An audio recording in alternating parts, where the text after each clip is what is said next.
projects. And that's what essentially HDMDK is. Can you look? We might have to save it as, oh, okay. So HDMDK, so it's a hydrogen maker development kit. We're just kind of biting off of the whole software development kit idea.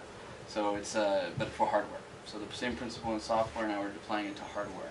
So the revolution that's happening is that you get really cheap hardware out there, and you get these little kits that, you know, essentially, why reinvent the wheel? It's kind of a nucleus of innovation, where you can apply this little kit to a lot of different things. Like, just have a quick question: how simple it is to understand the code and feed it in that memory? Again, sorry. The code. I'm sorry, my English is not my. It's okay. Main language. If you want to type in a code, right? And, Code. Yeah. Okay. And basically get that piece of hardware to function, how easy it is to sort of learn it and feed it into it. No better than to just show you. That's a great question. So literally, I'll just go ahead and plug it in to a USB, and then we can go to Arduino. Here, this one.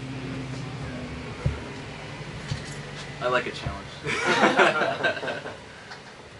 But I believe in it so strongly that, you know, sometimes, you know, you even surprise yourself of how easy this thing is. And I'm a bioengineer, mind you. So, you know, it's one of those things that, you know, I have a little bit of everything, which helps me develop product essentially. But, you know, a lot of it made me grow into essentially a more of a development, a global development thing. So this was surprisingly easy for me because, you know, haven't been in programming since, like, I don't know, 2002 or so, and I was able to just snap right back into it, which was pretty amazing for me, really eye-opening. So let me show you real quick. So you can go into this is this is the Arduino development environment, as they call it. So that's the software interface to this hardware. Essentially, what you do is this machine reads a certain really low-level code called essentially close to assembler. Yeah, this is the way I understand it. And somebody correct me if I'm misspeaking here. But anyway, so this is the high-level language, the human-readable language.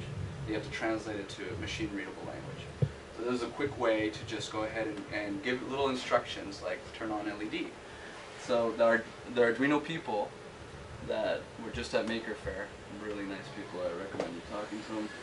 They'll talk to anybody. They're so famous.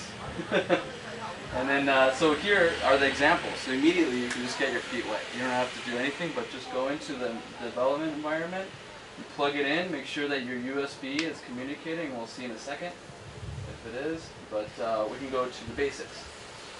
So literally, there's a built-in LED right here that's actually, I want to say if that one is the one. It's on 13. Yeah. So right now it's blinking. Actually, it probably still has the code as when I was displaying the last time. So you can do this code called blink. You just hit blink. And then, yep, so there's the 13 pin. So this is what it is. This is what it takes to essentially actuate it, or essentially put an indicator.